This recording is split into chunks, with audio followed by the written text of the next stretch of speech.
Wahahuna mizanun akhar.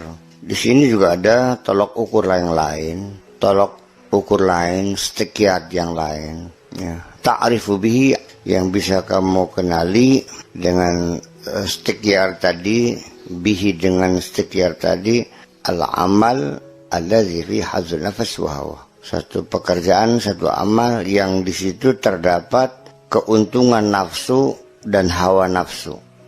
Wa ma la hadza laha fihi, dan mana amal yang sesuai dengan nafsu dan mana amal yang tidak sesuai dengan nafsu.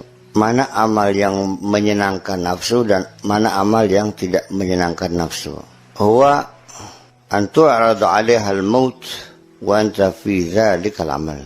Yaitu ketika ada tantangan kematian ketika Anda sedang melakukan pekerjaan itu. Fa in radital mauta, kalau kamu memilih mati, wa hiya fi dzalikal amal, fal amalus salih, maka amal itulah amal yang saleh. Fa idza lam tarda bil maut, apabila kamu tidak mau menerima kematian, tidak mau menghadapi tantangan kematian, wa hiya fi dzalikal amal, di mana nafsu itu sedang dalam amal itu, fal amal batilun, amalnya adalah batil. Fa kullu amalin la yazimul mautu fahuwa sahih. Semua amal yang tidak bisa ditaklukkan oleh kematian, maka itu amal yang benar. Wa kullu amalin yazimuhul maut fahuwa batilun. Semua amal yang dikalahkan oleh kematian adalah batil. Yani fihi al-hawa wal hadz. Di situ ada hawa dan ada keberuntungan, ada keuntungan. Para nabi, para rasul yang berjuang semuanya, dan mereka nggak pernah minta upah kok, menantang maut demi untuk menyampaikan kebenaran, menantang maut, siap mati. Dan malah ya kebanyakan dipatahin bahkan Nabi mah. Iya kan? Anda berjuang untuk sesuatu, begitu ada ancaman akan dibunuh, ingat, wis mari tuh ya. Iya kan? Malah kadang-kadang ancamannya bukan dibunuh kon, sekedar diancam akan dimutasi, langsung keok aja. Sementara Syekh mizanan akhar yu'rafu bihi ittiba'ul hawa minal haqqi faqal. Kemudian dijelaskan lagi stiker yang lain, tolok ukur yang lain, batu uji ya yang lain, yang bisa mengetahui mana yang mengikuti hawa nafsu dan mana yang mengikuti kebenaran. Mana nafsu, mana kebenaran. Ada tolok ukur lain.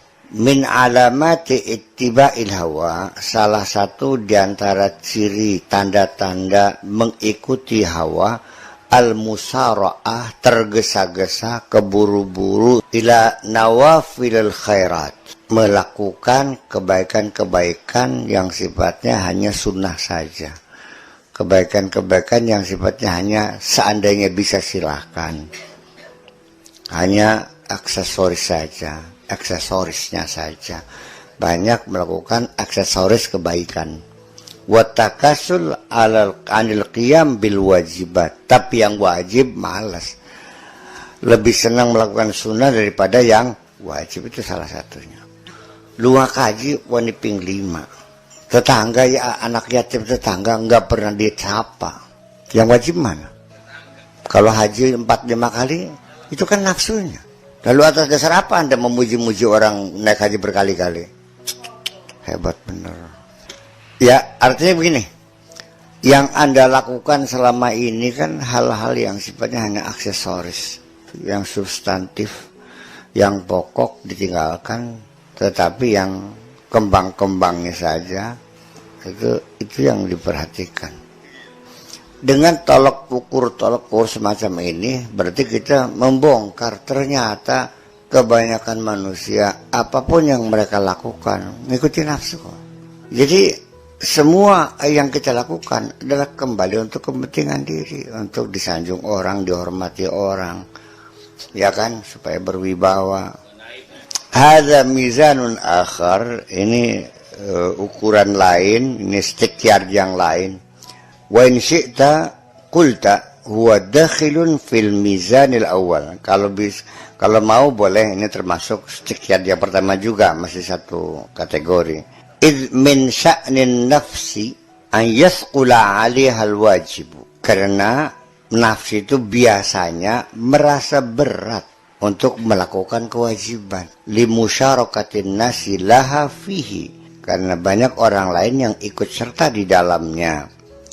Jullun nasi yaf'alunahu, karena kebanyakan manusia melakukannya. Fala yadharu laha maziyatun ala ghairiha, sehingga tidak kelihatan keistimewaannya terhadap yang lain.